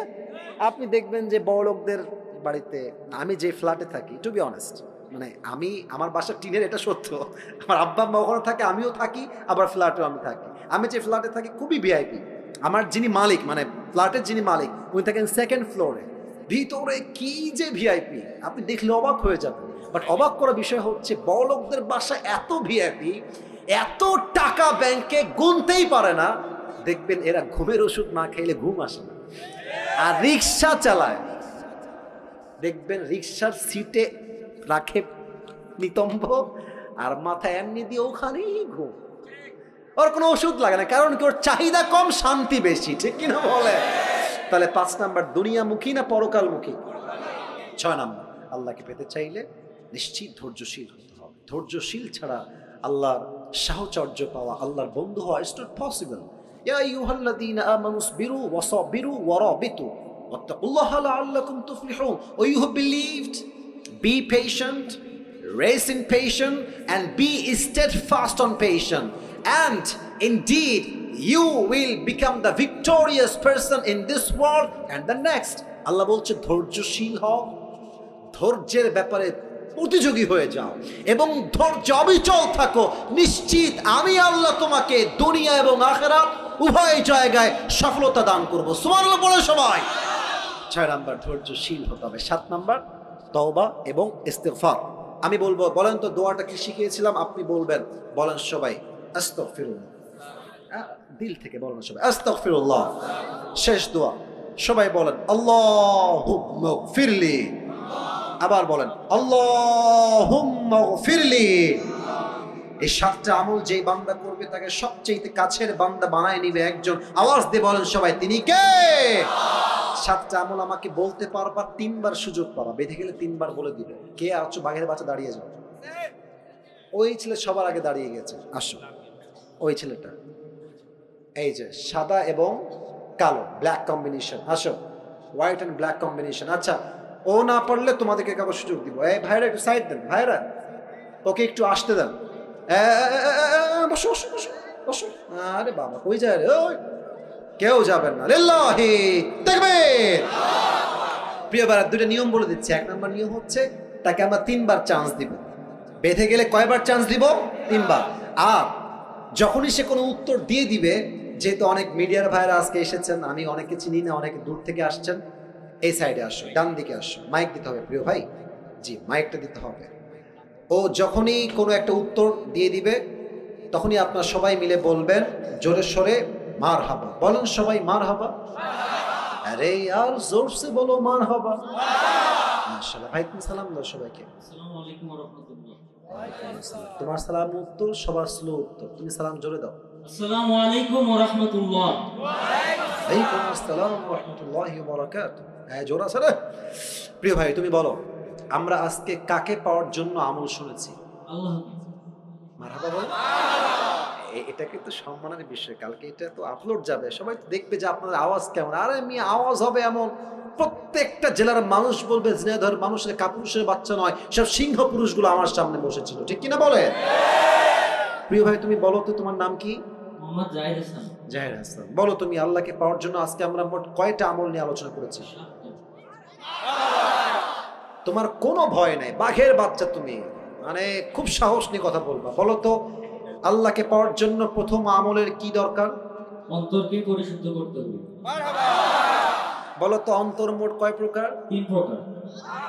আরে ভাই কর মারহাবা। 3 প্রকার কি কি? সুস্থ, অসুস্থ আর মৃত। এই তো বাধে না রে, তো লস হয়ে যাবে না কি রে? আচ্ছা ঠিক আছে, তুমি বলো একটা ব্যাখ্যা বলো। অসুস্থ আত্মা যাদের, তাদের কি লাগে, তাদের সমস্যা কি? সবকিছু ভালো লাগে, সত্যটাও ভালো লাগে, মিথ্যাটাও ভালো লাগে। মারহাবা বলো সবাই। অসুস্থ আত্মা, ভালো কাজও ভালো লাগে, খারাপ কাজও ভালো লাগে। হয়ে গেছে, 1 নম্বর তুমি পাস, 100তে 100 পেয়ে যাও।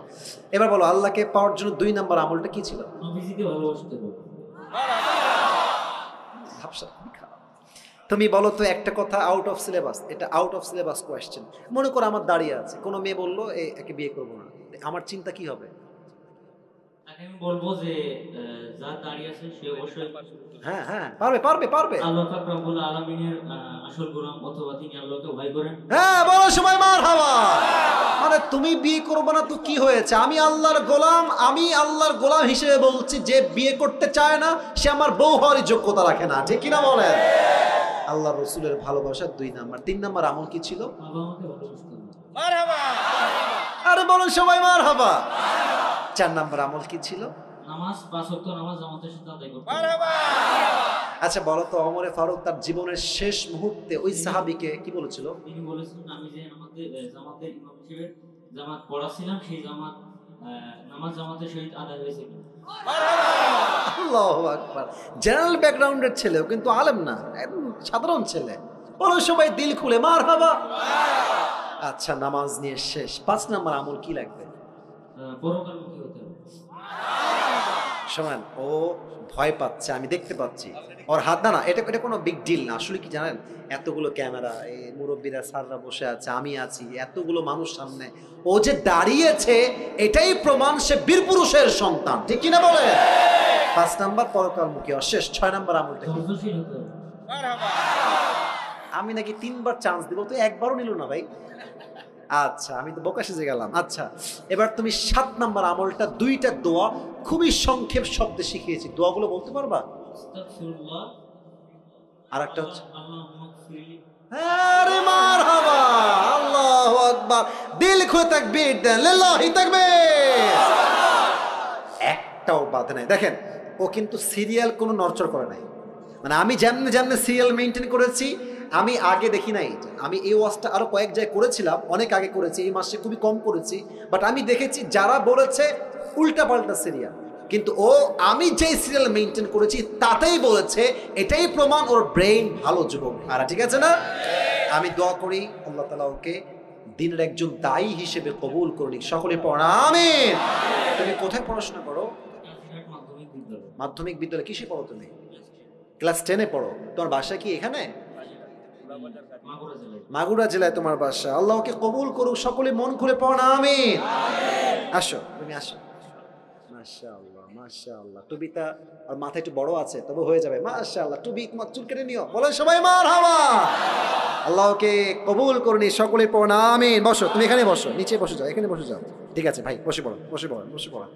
আমার কলিজাটা ঠান্ডা হয়ে গেল যে আমি এত ভালো অডিয়েন্স পেয়েছি যে পুরো ওয়াজ এক চান্সে মুখস্থ বলে দিয়েছে। আল্লাহ তাআলা সবাইকে যেন কবুল করুন। সকলে মন খুলে পড়া আমিন। এখন একটা আবদার হচ্ছে, যারা বসে আছেন এই ল্যাটা মেরে না বসে একটু যদি আদবের সঙ্গে আত্তাহিয়াতুস সুরতে বসতেন খুবই ভালো হতো। এই তো মাশাআল্লাহ, বসা শুরু হয়ে গেছে। আর যারা দাঁড়িয়ে আছেন কলজার ভাইরা, দোয়া হবে তো 3 মিনিটের জন্য, শুধু দোয়ার জন্য বসে পড়লে ভালো হবে। এই তো বসে গেছে, এই তো ভদ্র সিনাদার মানুষ ভাইরা, মাশাআল্লাহ। শুধু দোয়ার জন্য বসেন, দোয়ার পরে আমরা বিদায় নিব, দোয়ার পরে কোনো কাজ নাই। এই তো বসে গেছে, মাশাআল্লাহ, বসে পড়েন আপনারা। এই তো এরা এমনি বসে গেছে ভদ্র, শুধু দোয়ার জন্য, শুধু দোয়ার জন্য। সবাই তাকবীর দেন, লিল্লাহি তাকবীর। আল্লাহ তাআলা এই মাহফিলকে যেন আল্লাহর সন্তুষ্টির ওয়াসিলা হিসেবে কবুল এবং মঞ্জুর করে পড়ান আমিন। আমি আসিফ, প্রায় 1 ঘন্টা 40 মিনিট পার হয়ে গেছে। আমি অধমে কথায় ভুল হতে পারে, ত্রুটি হতে পারে, আল্লাহ ভুল ত্রুটি ক্ষমা করে দিয়ে সবাইকে সঠিক কথা অনুযায়ী আমল করার তৌফিক দান করুন। পড়ান আমিন। দুরূদ শরীফ পড়বেন একবার। আল্লাহুম্মা সাল্লি আলা মুহাম্মাদ ওয়া আলা আলি মুহাম্মাদ কামা সাল্লাইতা আলা ইব্রাহিম ওয়া আলা আলি ইব্রাহিম ইন্নাকা হামিদুম মাজিদ। দোয়ার সময় কেউ সেলফি তুলতে আসবেন না। ক্যামেরা ভাইরা ক্যামেরা ক্লোজ করে ফেলেন। দোয়ার সময় কেউ সেলফি তুলতে আসবেন না। দোয়া করে নেমে যাবো ডান দিক দিয়ে, যারা হাত মিলাবেন ওই ডান দিকে আসবেন। তার আগে কোনো বিশৃঙ্খলা করবেন না, মেহেরবানি করে। একজন আচ্ছা, হ্যাঁ দাদা, আচ্ছা আচ্ছা আচ্ছা আচ্ছা, মাশাআল্লাহ। ওনার দাদা একজন ভালো মানুষ ছিলেন, উনি তো মারা গেছেন, তাই না? আচ্ছা আচ্ছা, আহা, আল্লাহ ওনাকে জান্নাতুল ফেরদাউসের উঁচু মাকাম নসিব করুক। আমিন। আচ্ছা ঠিক আছে, দোয়া করে দিই ইনশাআল্লাহ। সবার জন্য দোয়া করে দিচ্ছি। আলহামদুলিল্লাহি রাব্বিল আলামিন ওয়াসসালাতু ওয়াসসালামু আলা সাইয়্যিদিল আমবিয়াই ওয়াল মুরসালিন ওয়া আলা আলিহি ওয়া আসহাবিহি আজমাইন। আল্লাহ রাব্বুল আলামিন ঝিনাইদহের কালীগঞ্জের জমিন থেকে তোমার শাহী দরবারে হাত তুলেছে আল্লাহ। শত শত যুবক ভাইরা, মুরব্বী আব্বাজানরা হাত তুলেছে আল্লাহ। দয়া করে মেহেরবানি করে আমি অধম তোমাকে পাওয়ার জন্য 7টা আমল নিয়ে আলোচনা করেছি আল্লাহ। মেহেরবানি করে ভুল ত্রুটি ক্ষমা করে দিয়ে সবাইকে তুমি সঠিক কথা অনুযায়ী আমল করার তৌফিক দান করে দাও আল্লাহ। আল্লাহ রাব্বুল আলামিন দয়া করে মেহেরবানি করে একজন আমার প্রিয় ভাই দোয়া চিন্তা দাদা, অনেক ভালো মানুষ আল্লাহ, আল্লাহর ওয়ালি ছিলেন আল্লাহ। মেহেরবানি করে উনি যত ভালো কাজ করেছে আল্লাহ, তার ভালো কাজকে সন্তুষ্টির ওয়াসিলা হিসেবে কবুল এবং মঞ্জুর করে নাও আল্লাহ। আমার বাম পাশে এই মাহফিলের সভাপতি সাহেব বসে আছে আল্লাহ, উনিও দোয়া চেয়েছে আল্লাহ। মেহেরবানি করে আমাদের মাহফিলের সভাপতি সাহেবকে তুমি পরিপূর্ণ শেফায়ে আজেলা কামেলা দান করে দাও আল্লাহ। আল্লাহ রাব্বুল আলামিন দয়া করে মেহেরবানি করে আজকের যেই মাদ্রাসার উদ্যোগে প্রোগ্রাম, যে কমিটির ভাইয়ের আয়োজন করেছে, আমার কলিজার টুকরা যুবক ভাইয়েরা কষ্ট করেছে, পরিশ্রম করেছে আল্লাহ।